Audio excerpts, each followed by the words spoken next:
¿qué tal? Mi nombre es Diana Gabriela y bienvenidos a Harper Academia, a la Escuela de Embriología.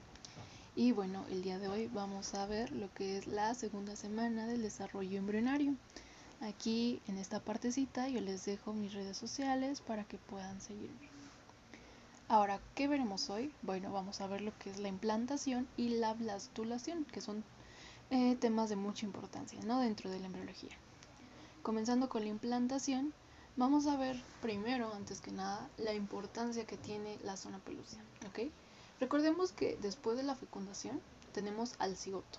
Este cigoto todavía va a estar rodeado por las capas del ovocito. Recordemos que las capas eran la corona radiada y la zona pelúcida, ¿ok? Aquí la zona pelúcida, en este caso, es la que permanece más tiempo. En cambio, la corona radiada no. Esta desaparece 2 días después de la fecundación, ¿ok? Ahora, la zona pelúcida tiene muchas funciones. Entre las más importantes es que nos va a promover la maduración del ovocito y también va a funcionar como una barrera para los espermatozoides. Recordemos que en la zona pelúcida hay receptores, que son los ZP3, que reconocen a los espermatozoides que son de la misma especie. En este caso, pues la especie humana, ¿no? Y también va a iniciar la reacción acrosómica. La reacción acrosómica es cuando el espermatozoide libera sus enzimas, la más importante, acrosina, para que pueda atravesar esta capita que es la zona pelúcida. También va a impedir que otros espermatozoides alcancen al cigoto. Ya posteriormente que se realice este proceso de fecundación y ya obtengamos el cigoto, que ya es el producto de la unión entre los gametos, va a impedir que otros espermatozoides que estén por allí, rondando, lo alcancen, ¿ok? También va a servir como barrera inmunitaria, ya que el cigoto se podría considerar como un agente extraño para el cuerpo de la mujer. Entonces, va a servir como esta barrera debido a que no posee estos antígenos de histocompatibilidad que puedan reconocerse por células del sistema inmunitario y en los peores casos lleguen a reconocerlo y matar a lo que es el embrioncito, ¿no? Entonces esto se le llama pues la tolerancia, ¿no? La tolerancia inmunológica. Ahora, también va a evitar la implantación prematura. La zona pelúcida es muy importante, ya que esta zona pelúcida va a estar rodeando al cigoto en su trayecto en las tubas uterinas. Una vez llegando al útero, esta zona pelúcida va a ir desapareciendo, se va a ir degenerando. Ahorita vamos a ver el proceso. Y si se quita o si esta zona pelúcida se degenera en el trayecto de las tubas uterinas, puede provocar la implantación de este producto en la tuba uterina, ocasionando un embarazo ectópico. Por eso es muy importante la zona pelúcida, ya que cuando esta ya se degenera, está dando la señal o está dando como la orden que se implante, ¿ok? Que se implante el producto. Entonces, nosotros todavía no queremos que se implante en su trayecto en las tubas uterinas. Por eso, esta zona pelúcida degenera cuando llega al útero. Ahora, ¿cómo se llama este proceso de degeneración de la zona pelúcida? Es eclosión del blastocisto. Cuando se da esta eclosión del blastocisto, estas células, las que están más externas, recordemos que es el trofoblasto, ¿ok? El trofoblasto va a estimular a estas células del embrioblasto para que produzcan una enzima, que es la estripsina. Esta estripsina va a degenerar a la zona pelúcida, que es esta que vemos aquí en morado. La va a ir degenerando, si seguimos las imágenes, hasta que se libere esta estructura, que recordemos que es el blastocisto. Esto lo que se ve externo es el trofoblasto y esto es el embrioblasto. ¿Para qué? Para que pueda ahora sí implantarse en el endometrio de la mujer, ¿ok? Ahora vamos a ver la implantación. La implantación va a ocurrir en la pared posterior del endometrio. Debe de implantarse en el endometrio, que es una capa del útero. Recordemos que el útero está formado por 3 capas, que es endometrio, miometrio y perimetrio. El endometrio es muy importante porque este endometrio está preparado para recibir a nuestro embrioncito. Esta implantación ocurre entre la semana 6 a la semana 7, ¿ok? Y termina en el día 10 al día 12, ¿ok? posterior a la fecundación. Aquí los días que se van a empezar a contar, si decimos día 1, día 5, día 6, estamos hablando de la cuenta, pero después de la fecundación. ¿Ok? Recordemos que aquí la embriología estudia desde la fecundación hasta el nacimiento del producto. ¿Ok?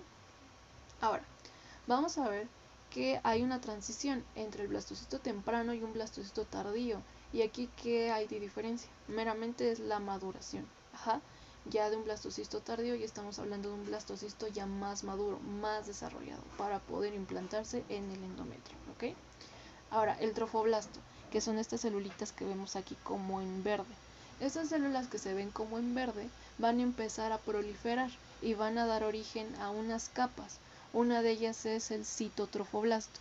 Este citotrofoblasto va a proliferar y va a dar origen al sincitotrofoblasto. Esta capa que vemos aquí como en morado es el sincitotrofoblasto, ¿sí? Y esta que vemos aquí como ya en verde más oscuro es el citotrofoblasto. Aquí ya están experimentando esta transición. Estas células se están convirtiendo, si lo vemos aquí, estas células son planas. Y es del sincitotrofoblasto, las células que conforman el sincitotrofoblasto son cúbicas. Entonces aquí hay una transición. Hay una transición epitelial de una célula plana a una célula cúbica.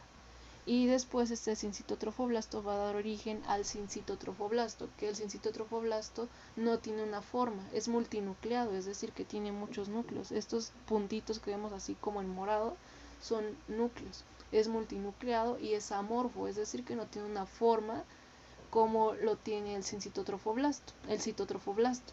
Recuerden que el citotrofoblasto tiene una forma cúbica y el sincitotrofoblasto no tiene forma. ¿Okay? Ahora vamos a ver las etapas de la implantación. La primera consiste en la adhesión. La adhesión es meramente cuando llega el blastocisto a lo que es el epitelio del endometrio. ¿Sí? Aquí hay una interacción entre lo que es el trofoblasto, que es la capa más externa de nuestro blastocisto, y va a interactuar con el epitelio del endometrio. ¿Sí? Recordemos que la implantación se da del polo embrionario. ¿A qué me refiero con el polo embrionario? El polo embrionario es aquel lado en donde se encuentra el embrioblasto. ¿Sí? Esta parte que no contiene el embrioblasto se le llama polo anembrionario. Entonces, la implantación ocurre del lado en donde está el embrioblasto. Ahora, vamos a ver que aquí para esta adhesión, para que se une el trofoblasto y el endometrio, va a haber una integración con unas proteínas que van a mediar todo este proceso y lo van a facilitar más. Estas proteínas se les conoce como integrinas, entonces estas son muy importantes para que pueda llevarse a cabo la implantación, es decir, la adhesión, la primera parte que es la adhesión, que es la interacción entre el trofoblasto y el endometrio. Ahora vamos a tener la segunda fase, que es la penetración. La penetración va a consistir en que el blastocisto va a comenzar a ingresar en el epitelio, lo va a atravesar el epitelio endometrial, ¿sí? Este proceso es dado gracias al sincitotrofoblasto, ¿sí? Este sincitotrofoblasto, que como vemos aquí ya creció bastante, todo esto que ven en verde como oscuro es el sincitotrofoblasto. Este sincitotrofoblasto tiene una característica muy importante, ya que este tiene un carácter invasivo, es decir, que invade las cosas. Va extendiéndose, va alargándose, pero va invadiendo cosas, ¿sí? Entonces, este va a estar invadiendo, y vamos a ver que conforme va invadiendo va a erosionar el estroma endometrial, ¿sí? Recordemos que en el endometrio hay vasos sanguíneos, entonces ya después en una etapa determinada va a alcanzar estos vasos sanguíneos y los va a romper. Entonces aquí si vemos en el sincitotrofoblasto se están formando unos espacios, estos espacios que están en blanco. Esos espacios que están en blanco son las lagunas trofoblásticas. En estas lagunas se va a depositar esa sangre de estos vasitos endometriales, ¿sí? Entonces cuando el sincitotrofoblasto llegue a estos vasos y los rompa, al romperlos la sangre que vaya a salir se va a depositar en estos espacios que son las lagunas trofoblásticas. Y como lo mencionamos, en el día 10 al día 12 ya el embrioncito va a estar incluido por completo en el endometrio, es decir, que ya está implantado, ¿sí? Una vez cuando ya termina, se va a formar este coagulito de fibrina, que es meramente de reparación del epitelio, ¿ok? Que es como un pegamento que pone, porque obviamente pues dejó una herida, ¿no? El blastocisto al tratar de penetrar. Entonces aquí se forma este coágulo de fibrina para que pueda protegerlo, ¿ok? Ahora vamos a la otra fase, que es la desidualización. Aquí ocurre una fase muy importante, que es la reacción decidual. La reacción decidual es aquella que nos impide que el blastocisto invada, en este caso recordemos que el blastocisto está integrado por el trofoblasto y el embrioblasto, pero este trofoblasto se dividió a su vez en un citotrofoblasto y en un sincitotrofoblasto. Aquí el importante, recuerden que el que tiene carácter invasivo es el sincitotrofoblasto. Entonces, este proceso de reacción decidual ocurre para evitar que este sincitotrofoblasto invada más capas del útero, solo invada la que nos interesa, que es el endometrio, ¿sí? Entonces, aquí nosotros el endometrio se va a dividir en dos capas a su vez, en una capa funcional y en una capa basal. La capa basal es aquella en donde se va a implantar el embrioncito. La capa basal no. En la capa basal es como el tope, es la pared en donde va a estrellarse prácticamente el sincitotrofoblasto para que no pueda pasar a la otra capa, que recordemos que es el miometrio, ¿ok? Entonces, para ocasionar esto, en el endometrio hay unas células, que son las células del estroma endometrial. Entonces, cuando ellas detectan que ya va a llegar el sincitotrofoblasto a la membrana basal, empiezan a llenarse de lípidos y de glucógeno. Esto es para que se hagan más gorditas y provoquen como una barrera, como una pared, y le digan, oye, ya detente, aquí ya terminó la invasión, ¿sí? Ya no invadas más porque ya lo demás no debes de hacerlo, ¿ok? Entonces aquí esto es lo que pasa, ¿sí? Cuando se da la reacción decidual, empiezan a llenarse estas celulitas de glucógeno y de lípidos para impedir la invasión del sincitotrofoblasto a otras capas del útero. También en este proceso de decidualización hay filtración de leucocitos. Estos leucocitos van a secretar interleucina 2 y esta interleucina 2 evita el reconocimiento materno por parte de las células inmunitarias de la madre. Esto es para que las células inmunitarias de la madre no reconozcan al embrioncito y puedan matarlo, ¿sí? Entonces esto es para evitar este reconocimiento de células por parte de las células de la madre. Ahora vamos a la otra fase, que es la fase lacunar. Aquí, como vemos, recuerden que el sincitotrofoblasto desarrolla estas lagunas trofoblásticas. En estas lagunas trofoblásticas se deposita la sangre, que se liberó de los vasitos sanguíneos que fue rompiendo el sincitotrofoblasto conforme iba avanzando en la capa del endometrio, ¿sí?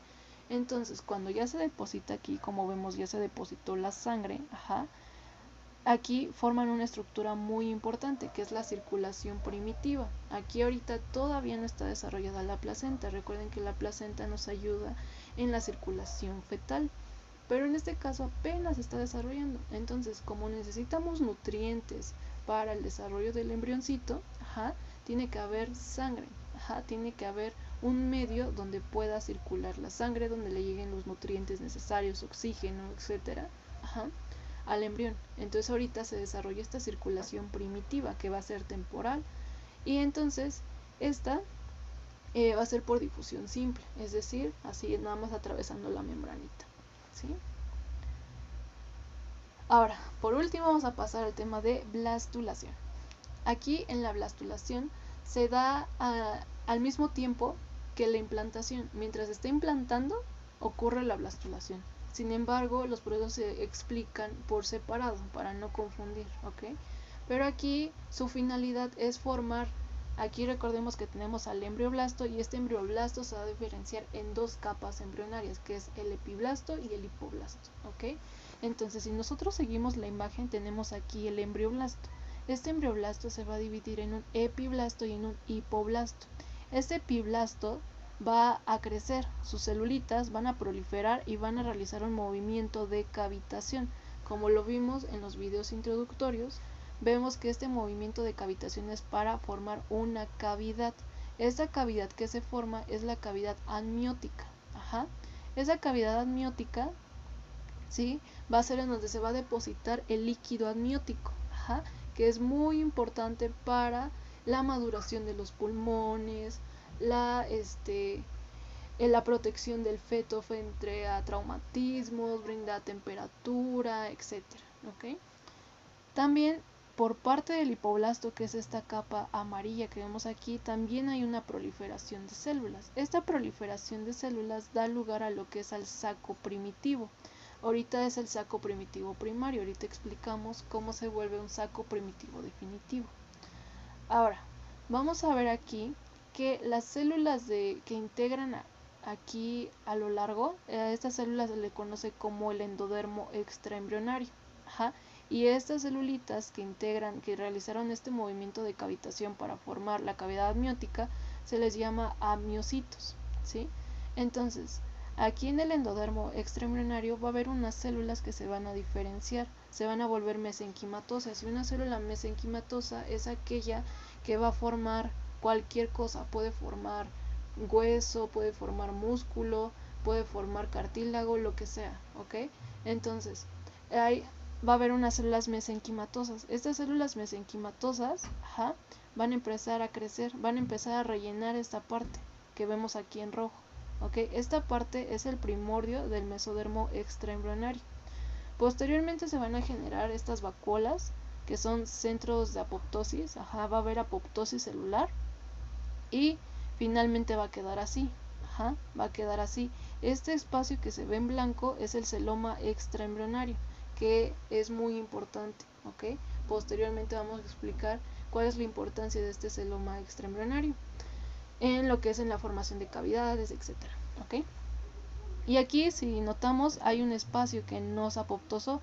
Este espacio se le llama tallo de conexión, que es el futuro cordón umbilical. Entonces, aquí si seguimos de igual manera la imagen, aquí vemos el saco vitelino primitivo. Y aquí vemos que se va como aplastando. Se está aplastando este saco vitelino. Cuando empieza a hacer este proceso se le llama saco vitelino primario. Aquí esa finalidad de que se esté aplastando es para sacar esta pequeña bolita, que es como el quiste, se le llama quiste vitelino o el remanente del saco vitelino, es igual, es lo mismo. Y pues se desecha, ¿no? Se elimina posteriormente y ahora sí tenemos un saco vitelino secundario o un saco vitelino definitivo, ¿ok? Y pues aquí ya tenemos nuestro mesodermo extraembrionario, que a su vez se va a dividir en un mesodermo somático extraembrionario y en un mesodermo esplácnico extraembrionario. Y el esplácnico es el que nos va a rodear lo que es el epiblasto con los amniocitos, el hipoblasto con el endodermo extraembrionario, y aquí el somático nos va a rodear, lo demás, o sea, va a estar interno a lo que es el trofoblasto, ¿sí? Y aquí finalmente, si nosotros realizamos un corte, ahorita nuestro embrioncito tiene una forma de disco, por eso se le llama disco embrionario bilaminar porque tiene dos láminas. Esta lámina es el epiblasto y el hipoblasto. Aquí no vemos la cavidad amniótica porque cortaron las células que integran esta parte, pero aquí tenemos al epiblasto, y aquí si nosotros dibujáramos las celulitas, que serían los amniocitos, forman la cavidad amniótica. Posteriormente aquí tenemos al hipoblasto. Recuerden que el hipoblasto igual genera sus celulitas. Las celulitas que están acá son parte del endodermo extraembrionario y el espacio que está aquí es el saco vitelino, ¿ok? Y con eso hemos terminado este proceso de blastulación. Recuerden que este proceso ocurre al mismo tiempo que la implantación, ¿ok? Y pues eso es todo. Muchas gracias por su atención. Espero que el tema haya sido de su agrado. Y pues aquí yo les dejo las redes sociales del Instagram y del Facebook de la academia, ¿ok? Y muchas gracias. Aquí yo les dejo las bibliografías que utilizamos para el desarrollo de este tema. Muchísimas gracias y hasta la próxima.